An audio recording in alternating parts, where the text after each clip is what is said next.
Close your eyes and breathe with me now. Let the world grow soft and slow. Tonight I will tell you a tale of roads and rivers, of a quiet boy who wandered through market alleys and high mountain passes, of an old monk whose feet had known 1,000 paths. This is a gentle story of journeys taken and of the small, steady kindnesses that carry us. It will follow a slow and tender rhythm from beginning to end, and each scene will be described so you may feel it under your eyelids like warmth against your cheek. Imagine the first long, lazy day in a place of bright sun and ancient stone. A boy sits barefoot on a great old bronze gun. He is small and quick and a little dark from the sun, and his name is Kim. Around him, the city sits, a quilt of roofs and carts, cool verandas, and the low shadow of the museum, the place they call the Wonder House. Kim's life is a curious weaving. He knows how to move over the roofs when night is close and hot. He knows the hush of the shrine before dawn. He knows 1,000 small faces and secrets in the alleys. And he keeps close to the things that matter to a child: food, a friend, and the light that makes game out of an ordinary day. Listen now to how his days are shaped. The taste of a piece of fried cake, the rustle of a sari as it passes an open doorway, the steam and clatter of the bazaar, the soft thump of a drum when a procession goes by. Each small sound threads through the tale. One morning, a tall man comes a hillman, a Lama, wrapped in folds of back-and ivory robes, and with a steady smile.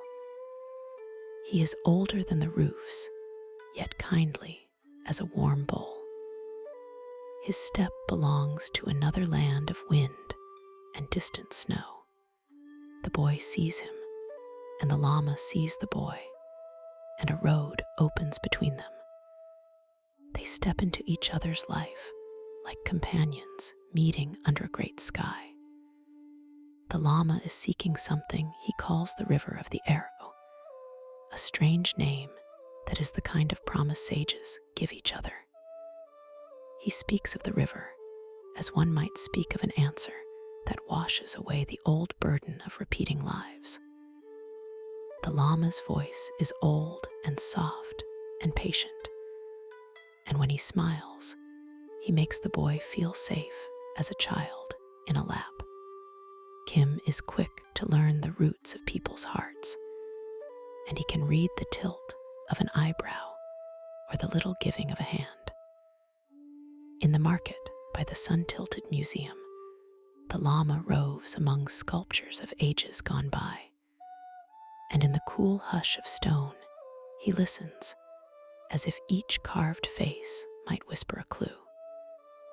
The city grows smaller at his feet, lines of traders and the long, slow carts, the solemn watch of an old policeman, the pigeons that forget the passing world to feed at an empty bowl.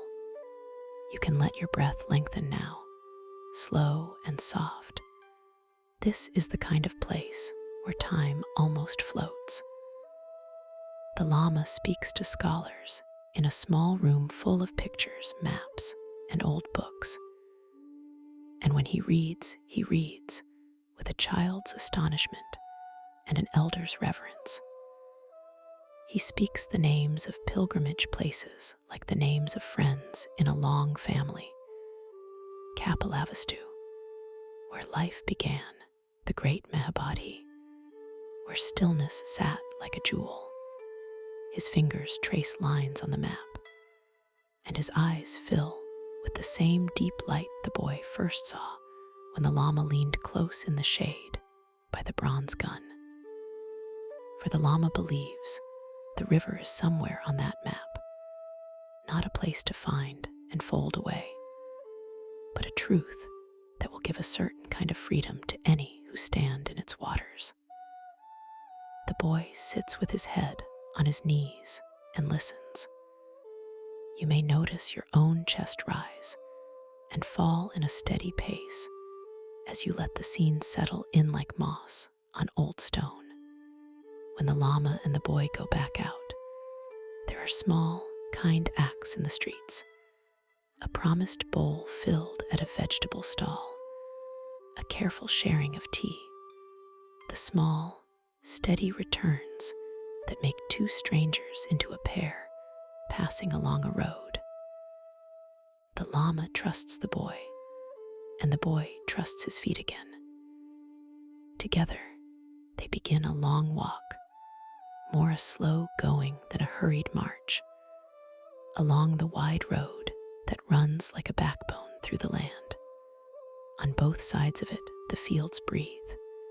Tall sugarcane, patches of low maize, lines of trees like long rows of old friends. Villages sit tucked into hollows like shells. Sometimes there will be laughter. A child will dart forward with a whip of sugarcane and a cheeky grin, or a woman will lift her voice to sell a scrap of bright cloth. Now imagine we climb slightly, hand in hand with the Lama and the boy. The air grows cooler, lighter to breathe. The world feels bigger. The road holds stories of all the people who have passed. A great cart rattles by, and the sound becomes part of the mountain's slow song. At a small rest place, the Lama pauses and folds his hands and tells of birth and sorrow and the slow turning of the wheel of life, not to frighten, but to remind. He tells of the man who had been rich and powerful, and who, in awakening, had learned the pricelessness of small kindnesses. Let the steady drum of your breath match the Lama's slow, even cadence. There is a soft magic in the way he speaks, the kind of magic that asks not for gold, but for listening. Sometimes, gently, he teaches the boy a simple thing: how to breathe with calm, how to set one foot where the next must go. The boy learns to watch the ground and the sky both, to read the world in the knot of a root and the silver back of a cloud. The tale rolls as if down a river. Small comforts, a shelter full of curried rice, a veranda to sleep upon, a story told under the stars. All these fold into long nights, and the world grows wide and safe. The Lama's dream moves the boy away from pressing need to something softer, a quiet devotion, the kind that gives courage. One night, under a moon that hangs like a coin in a dark well, they come to a thin village where candles drip at the temple, and a woman, generous and loud, declares them welcome. Her talk is a torrent, loud and bright, and the Lama takes to it with a private smile. The woman's house is warm and spicy, and filled with piled bowls and the soft huff of great, muggy lamps. She has traveled a long way to do a small kindness, and the boy watches the way she fusses and unpacks sweets. Sleep spills over both of them like a tide. In the morning, the world begins again with small kindnesses. A child held close, a bowl given, a laughing argument that ends in good food. After this, the passage keeps going north, and each day brings mountains that sit like folded blankets, nearer and nearer the old white bones of snow. Imagine standing with them when the air thins to silver, and the silence grows a little louder. A long hush fills the spaces between the pines. The Lama's step grows strong here, and though he is older than many of the trees, still his slow, sure stride matches the long sweep of the hill. The boy follows and learns how a man can become small in wind and large in peace. They meet shepherds and pious men who have skins like weather, kind, hospitable folk who set a simple bread and cheese before the tired travelers. The Lama will sit with them and tell stories of the Buddha, of a life lived clean and steady, a simple light for anyone to turn toward. Gentle now, ease your shoulder, let each breath fall like a feather.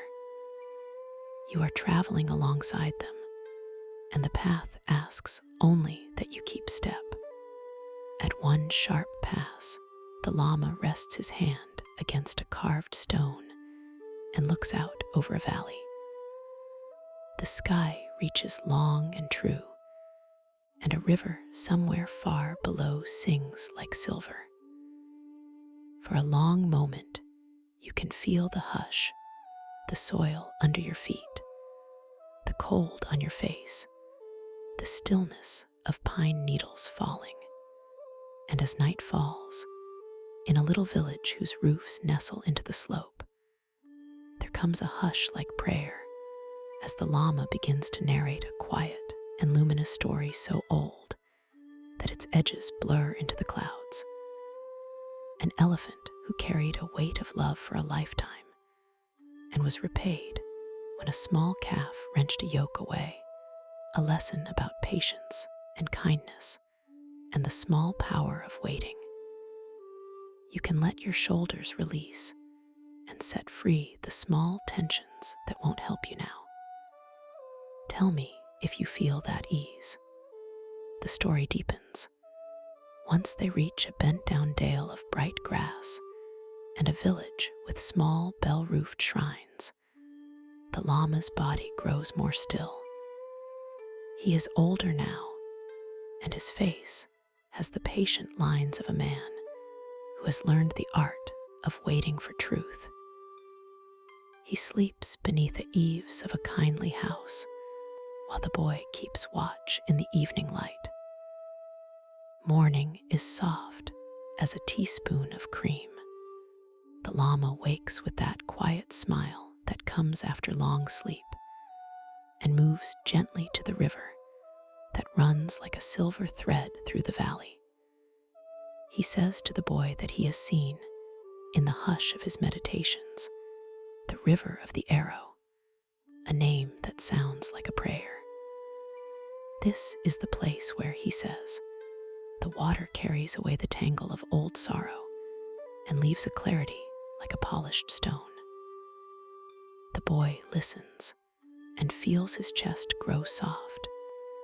Imagine the relief of such a small hope planted inside a young heart. The Lama's faith becomes his offering. He says that any who stand in the stream with clear heart may let a small wrong be rinsed away. The boy collects his courage, and the two of them go to the water. Let your breath trace the river now. Deep in, hold, and then out, easy as that. The Lama lifts his hands, and the boy looks to the light. They step in together, the cool water clasping around their calves like a simple, sure promise. For a long while they stand there where the current runs cool and the stones are smooth. The Lama's face is a cupped shell of calm. He smiles as if at a secret known for years, but never told. The boy lets the water pass across his bare feet and waits, and with each slow breath, the river seems to take a small, invisible weight from his shoulders. You may let yourself sink further into that calm now. The tale slows and stretches honey-thick over a few golden lines. The river is not a place that does all things, but it is a place that can remind the heart how to be quiet and how to be gentle. The Lama says the river will be there for any who need it, a promise like a stone with a soft edge. In the valley, they rest. People pass them with offerings. Prayers rise in the air. The boy eats fruit and a piece of warm bread. The world is ordinary and safe. The Lama smiles often, and his smile is like a quiet blessing. Standing at the edge of sleep, you can feel your thoughts growing slower and softer. In the final fold of the tale, the Lama and the boy part for a little while at a humble shelter in a place of many trees. The Lama says he must go a little farther in his quiet way to finish his own path. He tells the boy, with an older, gentler voice, to go on with what he has learned, to keep his feet clear, to remember how the river felt, and how small kindnesses mattered more than all else. The boy nods. They promise one another to meet again under a sky of any color. Then the Lama goes by slow paths up to the places of his hills. The boy goes down the road that brings him back to the warm, breathing life of the lowlands, to markets and friends, to the hushes and bright colors, and to the small, big joys of ordinary days. There is no violent ending to this story. Instead, there is a soft parting, and the feeling that life continues to fold itself again and again into new journeys. The last image you may carry is a river glinting in a valley where mountain strides and the light keeps watch. The Lama's voice has the weight of distant peaks, and the boy's laughter is like a coin dropped into water and gathered into small, bright rings. Let your breath slow. You may keep your eyes closed. Think of the river's hush, the steady map of the road, the touch of a warm hand when you are tired. Feel how the room around you goes soft and full of far hills and easy light. Begin now to draw your breath out more slowly, longer than the breath in, like the last stretch of a long day, and let sleep come. Let the world become small and safe and steady, like a room where someone sits watching the door until you wake. Sleep well. I will be here, breathing steady with you, whenever you return to the road.